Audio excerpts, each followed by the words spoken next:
Welcome to CS Bharat classes, and this is the last lecture on the topic ESOP या employee stock option.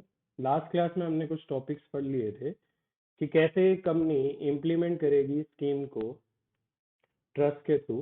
Trust जब आप लेकर आएंगे, trust जब आप सेटअप करेंगे, तो उसके रिगार्डिंग कुछ टर्म्स एंड कंडीशन है। जैसे आपको ट्रस्ट डीड बनानी पड़ेगी, आपको उस ट्रस्ट डीड को फाइल करना पड़ेगा, ट्रस्ट के ऊपर कुछ ऑब्लिगेशंस हैं, ट्रस्ट को 6 महीने तक होल्ड करके रखना है, ट्रस्टी कौन हो सकता है, कौन नहीं बन सकता, ये सारी चीजें हमने पढ़ी। इसके अलावा हमने ये भी पढ़ा कि अगर एक अनलिस्टेड कंपनी ने इसोप दिए थे, that means option unlisted company ने दिए थे, और इसोप का एक्सरसाइज लिस्टेड होने के बाद हो रहा है, तो उस केस में आपको उन शेयर्स को भी लिस्ट कराना पड़ेगा जो इसोप के बाद, जो लिस्ट होने के बाद इसोप की वजह से कम इनटू एग्जिस्टेंस हुए हैं, उसकी बात करें हम। या अगर ऐसी स्कीम जो आईपीओ से पहले लॉन्च खरीद गई थी, जिसे प्री आईपीओ स्कीम बोला गया है, तो उसकी क्या कंडीशंस एंड कंप्लायंसेस है। तो हमने ये पढ़ा कि अगर कोई स्कीम आईपीओ से पहले लॉन्च करी गई थी, कैसी स्कीम, इसोप ई वाली स्कीम, अगर आईपीओ से पहले लॉन्च करी गई थी, तो आईपीओ के बाद आपको क्या कराना पड़ेगा, उसे रेटिफाई कराना पड़ेगा, आप चेंजेस करोगे तो एसआर पास करना पड़ेगा। ये सारी चीजें हमने पढ़ी कि अगर ये दोनों पॉइंट इसी से कनेक्ट है कि अगर एक स्कीम इंप्लीमेंट करी है अनलिस्टेड कंपनी ने, किससे पहले, मतलब आईपीओ से पहले स्कीम लेकर आए, लेकिन शेयर कम इनटू एग्जिस्टेंस कब हो रहे हैं, आईपीओ आने के बाद, तो आपको लिस्ट कराना पड़ेगा उन्हें इमीडिएटली। लेकिन ये जो प्री आईपीओ स्कीम है, यहाँ क्या है, कुछ कंडीशंस है कि ये जो प्री आईपीओ स्कीम है, ये चाहे कंपनी उस टाइम अनलिस्टेड थी, लेकिन उस पर भी रेगुलेशन अप्लाई हो गई, आपको रेटिफाई कराना पड़ेगा, आप कोई चेंज नहीं कर सकते जब तक आप रेटिफाई नहीं कराते, आपको लिस्टिंग के लिए इन प्रिंसिपल अप्रूवल भी लेनी पड़ेगी। अगर होल्डिंग कंपनी दे रही है सब्सिडरी वालों को, तो वो होल्डिंग कंपनी अपने बैलेंस शीट में, अपने नोट्स टू अकाउंट्स में लिखेगी कि उसने खर्चा किया है किसके लिए, सब्सिडरी के एम्प्लॉयज के लिए, इसोप के फॉर्म में। और अगर सब्सिडरी रिम्बर्स कर देती है, तो फिर दोनों लिखेंगे कि उसने पैसा खर्च किया, उसने पैसा पे कर दिया, और उसने रिसीव कर लिया। और लास्ट आपको अपॉइंट करना है एक रजिस्टर्ड मर्चेंट बैंकर इंप्लीमेंट करने के लिए scheme till the stage of obtaining in principle approval from the stock exchange. अब ये सब चीजें हम लास्ट क्लास तक पढ़ के आ चुके हैं, अब हम आगे कंटिन्यू करते हैं, that is called winding of the scheme. Scheme का वाउंड अप, नॉट ट्रस्ट को नहीं बंद कर रहे हैं, क्योंकि ट्रस्ट तो इरिवोकेबल है, तो ट्रस्ट की बात तो नहीं हो रही है। बात किसकी हो रही है, बात हो रही है स्कीम। मान लो एक स्कीम हमारी इसोप थी, एक्सरसाइज कर लिया एम्प्लॉयज ने, अब क्या करेंगे, स्कीम को बंद ही करना पड़ेगा। तो स्कीम जब वाउंड अप होगी, तो अगर कोई पैसा बचा होगा तो उसका क्या करेंगे, उसके रिगार्डिंग है। In case of winding up, अगर वाइंडिंग अप होगा तो एक्सेस मनी और द शेयर जो रिमेनिंग है विद द ट्रस्ट, सारी ओब्लिगेशंस मीट आउट करने के बावजूद अगर कोई पैसा या शेयर्स रह जाता है, तो उसे यूज किया जाएगा फॉर रीपेमेंट। मतलब पैसा यूज करने के बाद, कहाँ यूज करने के बाद, लोन की रीपेमेंट, या by way of distribution to the employees, और subject to approval of share holder transfer to the another scheme. इसी की वजह से कैशलेस इसोप बना था, याद है ना, कि एक स्कीम का बचा हुआ पैसा या एक स्कीम के बचे हुए शेयर दूसरी स्कीम का इम्प्लीमेंटेशन करने के लिए हम यूज कर सकते हैं, जिससे दूसरी स्कीम कैशलेस भी हो सकती है अगर इतने नंबर ऑफ शेयर्स पहले से ही पड़े हो। ठीक है, तो अगर पैसा बच जाता है या शेयर्स बच जाते हैं, किसके बावजूद, रीपेमेंट ऑफ लोन के बावजूद, एम्प्लॉयज के बीच में डिस्ट्रीब्यूट करने के बावजूद, फिर उसका क्या किया जाएगा, फिर उसको दूसरी स्कीम में यूज करेंगे, दूसरी स्कीम में हम ट्रांसफर कर देंगे। तो ये वाइंडिंग ऑफ द स्कीम है। Certificate from auditor, board of director को इंश्योर करना है कि एक सर्टिफिकेट लेकर आए, किससे, सेक्रेटेरियल ऑडिटर से। अब यहाँ पे ऑडिटर का मतलब क्या है, सेक्रेटेरियल ऑडिटर से है। तो सेक्रेटेरियल ऑडिटर से आप क्या लेकर आएंगे, एक सर्टिफिकेट लेकर आएंगे, और कंपनी की एजीएम में शेयर होल्डर्स के आगे रखेंगे कि स्कीम जो इंप्लीमेंट हुई है वो रेगुलेशंस के अकॉर्डिंग हुई है और रेजोल्यूशन के अकॉर्डिंग हुई है। जो स्कीम इंप्लीमेंट हुई है रेगुलेशन के अकॉर्डिंग हुई है और रेजोल्यूशन के अकॉर्डिंग हुई है। यही स्वेट इक्विटी में था, और यही सेम आपका इसोप में भी सेम है, स्वेट इक्विटी में भी सेम आपने पढ़ा था। अकाउंटिंग पॉलिसीज, कंपनी अगर शेयर बेस्ड पेमेंट, मतलब पेमेंट करने के लिए अगर शेयर इशू कर रही है एम्प्लॉयज को, तो ऐसे में उसे फुलफिल करना है क्या, अकाउंटिंग रिक्वायरमेंट, जो या तो सेक्शन 133 में के अकॉर्डिंग अकाउंटिंग स्टैंडर्ड जो है वो, या फिर जो गाइडेंस नोट आया हुआ है ICAI का, उसे फुलफिल करना है, उसकी कंप्लाइंसेस करनी है, तभी माना जाएगा कि आप अकाउंटिंग प्रोसेस को आपने पूरा किया है। डन। तो ये अकाउंटिंग पॉलिसीज था। अब है एडमिनिस्ट्रेशन, पांचों स्कीम का एडमिनिस्ट्रेशन। तो एडमिनिस्ट्रेशन में कुछ नहीं दिया गया है, सिर्फ ये दिया गया है कि एडमिनिस्ट्रेशन किया जाएगा, पॉलिसीज बनाई जाएंगे, एक आध में प्राइसिंग वगैरह बताया गया, बाकी कुछ भी नहीं दिया गया। क्या दिया गया है? सबसे पहले ISO/ISO। तो एडमिनिस्ट्रेशन क्या कह रहा है कि अगर कोई स्कीम आती है ISOP या ISOs के नाम से, तो उस स्कीम में क्या होगा, contain the detail of manner, कि स्कीम कैसे इंप्लीमेंट की जाएगी और ऑपरेट की जाएगी। मतलब स्कीम में ही लिखा होना चाहिए कि स्कीम कैसे इंप्लीमेंट होनी है और स्कीम कैसे ऑपरेट होनी है। ISOs shall not be offered जब तक डिस्क्लोजर नहीं होंगे। जब तक आप सारे डिस्क्लोजर नहीं कर देते, तब तक आप स्कीम के हिसाब से ऑप्शन ऑफर नहीं कर सकते। डन। ये तो सिंपल दिया है। एडमिनिस्ट्रेशन एंड इम्प्लीमेंटेशन हर किसी में सेम लाइन होगी कि स्कीम में ही लिखा जाएगा। क्या कह रहा हूं मैं? स्कीम में ही लिखा जाएगा कि कैसे वो इंप्लीमेंट होनी है और कैसे वो ऑपरेट होनी है। तब तक ऑफर नहीं कर सकते जब तक सारे डिस्क्लोजर नहीं हो जाते हैं। प्राइसिंग क्या है? कंपनी फ्री है डिटरमाइन करने के लिए कि एक्सरसाइज प्राइस क्या रहेगा, लेकिन subject to conforming to the accounting policies. लेकिन आपको अकाउंटिंग पॉलिसीज का भी ध्यान रखना है, क्या निकालते हुए, प्राइस फाइंड आउट करते हुए कि एक्सरसाइज प्राइस क्या रहने वाला है। नेक्स्ट क्या है? Vesting period. तो वेस्टिंग पीरियड हमें पता है ना, मिनिमम वेस्टिंग पीरियड कितना है? 1 ईयर का है। क्या हम मोर देन 1 ईयर रख सकते हैं? More than 1 year? बोले यस, कोई दिक्कत वाली बात नहीं है। क्या हम इसे 3 साल रख सकते हैं? बोले रख सकते हैं, कोई दिक्कत वाली बात नहीं है। हम 3 से 4 करना चाहते हैं, नहीं कर सकते, क्योंकि ये अगेंस्ट हो जाएगा, ये बेनिफिशियल नहीं है एम्प्लॉयज के लिए। कंपनी इसके बावजूद लॉक इन पीरियड भी लगा सकती है। कंपनी वेस्टिंग पीरियड के बावजूद जब शेयर अलॉट होंगे और जब एक्सरसाइज होगा ऑप्शन का, तब अगर लॉक इन पीरियड लगाना चाहे तो वो भी लगा सकती है, कोई बड़ी बात नहीं है। Right of option holder, option holder के पास राइट नहीं है, नो राइट्स। ये बेसिकली क्या है? No rights. जब तक आपको क्या नहीं मिल जाते, तब तक जब आपको शेयर्स नहीं मिल जाते, मतलब ऑप्शन होल्डर को कोई राइट्स नहीं है जब तक शेयर नहीं मिल जाते। शेयर होंगे तो ही राइट्स होंगे ना, शेयर ही नहीं है तो राइट्स कैसे? कोई बेनिफिट नहीं दिया जाएगा जब तक शेयर नहीं हो जाते। अगर आप फेल हो गए ऑप्शन एक्सरसाइज करने में, तो अमाउंट फोरफिट कर लिया जाएगा। अगर कंपनी की गलती है तो रिफंड कर दिया जाएगा। देखो, अगर कंपनी की गलती है, कोई कंडीशन फुलफिल नहीं हुई, कंपनी को स्कीम वापस लेनी पड़ गई, तो रिफंड कर दिया जाएगा। लेकिन आपकी गलती, आपने एक्सरसाइज नहीं किया, तो फोरफिट कर लिया जाएगा। Done. In regard to the vesting period, जहां पे ऑप्शन ग्रांट किए थे under an resource in lieu of option held by employee under an ESOS in another company. ये सिर्फ क्या कह रहा है? ये मर्जर की बात कर रहा है। मान लो मर्जर होने से पहले, कंपनी ने इसोप दिया हुआ था, मर्जर होने के बाद नई कंपनी भी इसोप दे रही है, तो जो पुरानी कंपनी का होल्डिंग पीरियड है, होल्डिंग पीरियड पुरानी कंपनी का प्लस जितना टाइम आपने होल्ड किया नई कंपनी में, दोनों को ही मर्ज करके 1 साल का पीरियड निकालेंगे। ठीक है, एडजस्ट करेंगे against the minimum vesting period. ये सेम बात लिखी है, लगभग हर जगह यही बात आती है। नेक्स्ट है ESPS। तो ESPS पब्लिक इशू के साथ आ रहा है, तो इसमें यही लिखा है, स्कीम में ही लिखा होगा मैनर, कैसे इंप्लीमेंट करना है और कैसे ऑपरेट करना है, ये तो सेम है। प्राइसिंग और लॉकिंग के रिगार्डिंग आपको थोड़ा सा ध्यान रखना है। क्या कि अगर पब्लिक इशू का जो प्राइस है और ESPS में जो प्राइस है, अगर ये दोनों प्राइस इक्वल है, तो जो लॉक इन पब्लिक इशू पे है वही लॉक इन ESPS पे। देखो, अगर ये दोनों इक्वल है, तो पब्लिक इशू में क्या रिटेल इंडिविजुअल इन्वेस्टर पे कोई लॉक इन होता है? No lock in. तो ESPS में जो एम्प्लॉयज है उन पे भी कोई लॉक इन नहीं होगा। लेकिन अगर पब्लिक इशू का प्राइस ज्यादा है, किससे? ESPS से, यानी एम्प्लॉयज को कम रुपए में दिया जा रहा है और पब्लिक को ज्यादा रुपए में दिया जा रहा है, तो यस, फिर लॉक इन होगा वहां पे। डन। द कंपनी में डिटरमाइन द प्राइस, प्राइस तो वही अकाउंटिंग पॉलिसीज के अकॉर्डिंग डिटरमाइन कर लेंगे। Share issued under ESPS lock in रहेगा कितने टाइम का, 1 ईयर का from the date of allotment.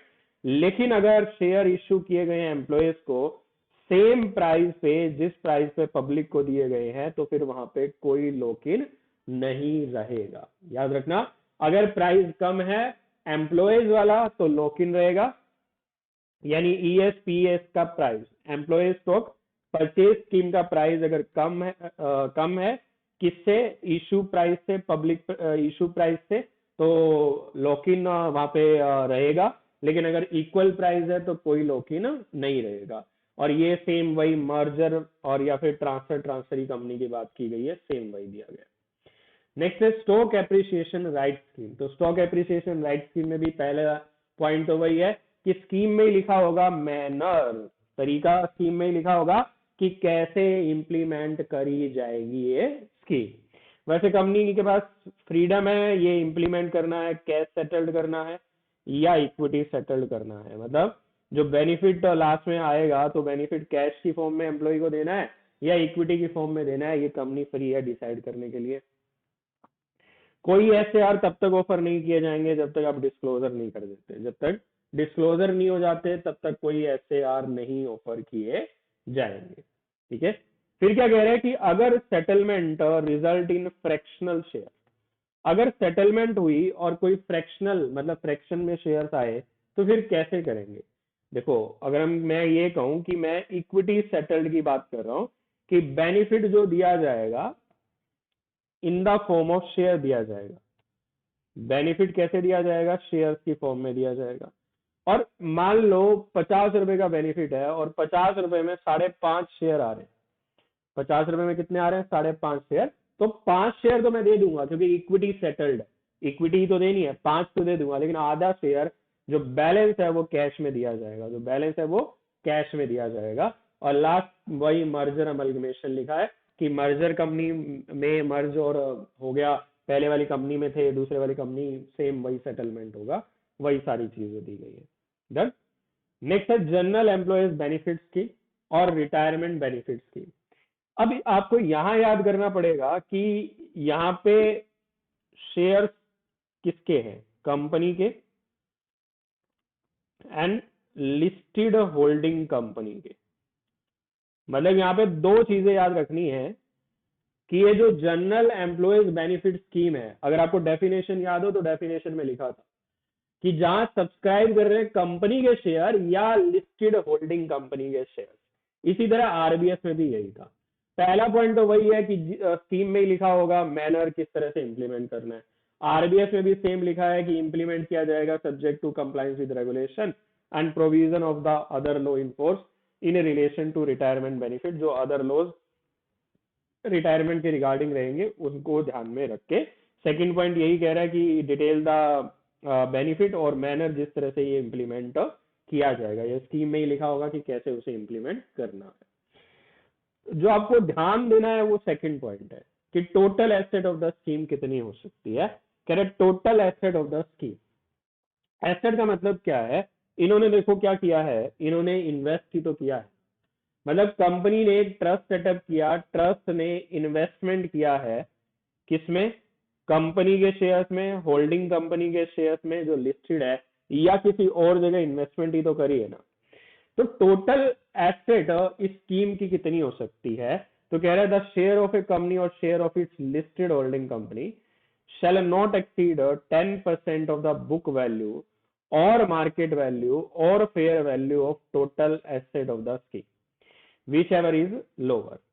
कह रहे कम इसकी क्या निकाल लो, total assets of the scheme निकालो। टोटल एसेट्स में 10% से ज्यादा हिस्सा किसका नहीं होना चाहिए, कंपनी के शेयर्स का या होल्डिंग कंपनी के शेयर्स का।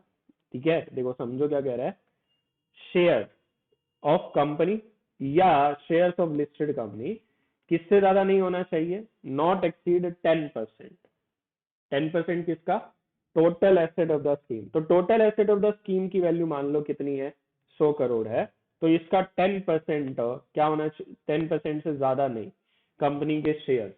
मतलब आपने इन्वेस्ट कर रखा है कंपनी के शेयर्स में, अगर 100 करोड़ टोटल एसेट है तो सिर्फ उसका 10% ही, उससे ज्यादा नहीं। बाकी आपने अदर अदर जगह पे इन्वेस्ट कर रखा हो, कोई बड़ी बात नहीं है, क्योंकि ट्रस्ट एम्प्लॉयज के बेनिफिट के लिए, और ये नहीं कहा है कि कंपनी के शेयर, किसी के भी शेयर। सेक्रेटेरियल ऑडिटर क्या करेगा, कंप्लायंस के बारे में बताएगा। At the time of adoption of such balance sheet by the company, certify करेगा कि यस इस चीज की कंप्लायंस हो रही है, यस इस चीज की कंप्लायंस हो रही है इसके रिगार्डिंग, ठीक है। रिटायरमेंट बेनिफिट स्कीम में भी सेम लिखा है, बिल्कुल सेम लिखा है कि the share of a company और share of listed holding company shall not exceed 10% of the book value, market value, fair value of the total asset of the scheme, whichever is lower appearing in latest balance sheet for the purpose of RBS। और वही secretarial auditor क्या बताएगा, compliance हो रही है या नहीं हो रही है, same as it is point दिया गया है। डन। फिर क्या दिया गया है, प्रोसीजर क्या है, अगर एक लिस्टेड कंपनी सॉप इशू कर रही है तो उसका प्रोसीजर क्या है। तो बोर्ड मीटिंग बुलाई जाएगी, और बोर्ड मीटिंग के लिए आपको एडवांस नोटिस देना पड़ेगा। An advance notice of the board meeting at least 2 working days before to the stock exchange जहाँ लिस्टेड है, and formation of compensation committee, और कंपनसेशन कमेटी बनाई जाएगी। मतलब आप ये क्या है, ये एलओडीआर में आप पढ़ोगे क्या, इवेंट बेस्ड कंप्लायंस। तो ये क्या है, इंटीमेशन, बोर्ड मीटिंग की intimation at least 2 working days in advance. Compensation committee draft बनाएगी, बोर्ड मीटिंग होल्ड की जाएगी, अपॉइंट किया जाएगा मर्चेंट बैंकर, अप्रूव किया जाएगा नोटिस शेयर होल्डर के अप्रूवल लेने के लिए, होल्ड की जाएगी general meeting. Outcome general meeting का 24 घंटे के अंदर अंदर स्टॉक एक्सचेंज को बता दिया जाएगा। एमजीटी 14 फाइल किया जाएगा 30 डेज, क्योंकि एसआर पास हुआ है। For listing of the shares जो इसोप की वजह से इशू होंगे, उनके लिए आप इन प्रिंसिपल अप्रूवल लेके रखोगे before issuing shares. Letter of grant of option, letter of grant of option issue किया जाएगा जिन्होंने ऑप्शन लिया है। फिर वेस्टिंग पीरियड की एक्सपायरी के बाद क्या किया जाएगा, लेटर ऑफ वेस्टिंग दिया जाएगा। और फिर लेटर ऑफ एक्सरसाइज, बेसिकली अगर वो एक्सरसाइज करते हैं तो एम्प्लॉयज से लेटर आएगा कि वो एक्सरसाइज करना चाहते हैं। बोर्ड मीटिंग होल्ड की जाएगी, अलॉटमेंट किया जाएगा, लेटर ऑफ अलॉटमेंट या ईमेल से जैसे भी भेजना है वैसे भेजेंगे। फाइनल एप्लीकेशन लगाई जाएगी लिस्टिंग के लिए, क्योंकि नए शेयर इशू हो गए हैं। Receipt of listing of shares from stock exchange, और finally return of allotment in PAS 3 आप फाइल कर दोगे, रजिस्टर ऑफ मेंबर को अपडेट कर दिया जाएगा।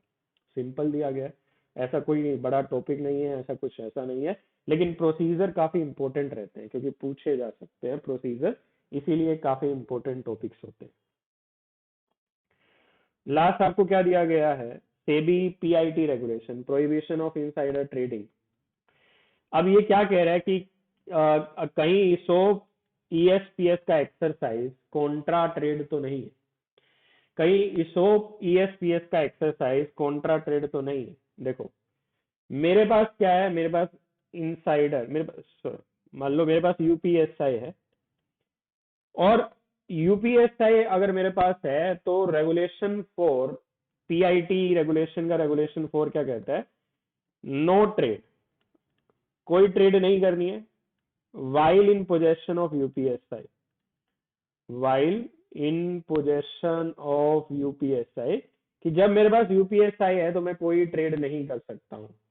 लेकिन वही रेगुलेशन 4 के, ये जो रेगुलेशन 4 है, इस रेगुलेशन 4 के एक्सेप्शंस है।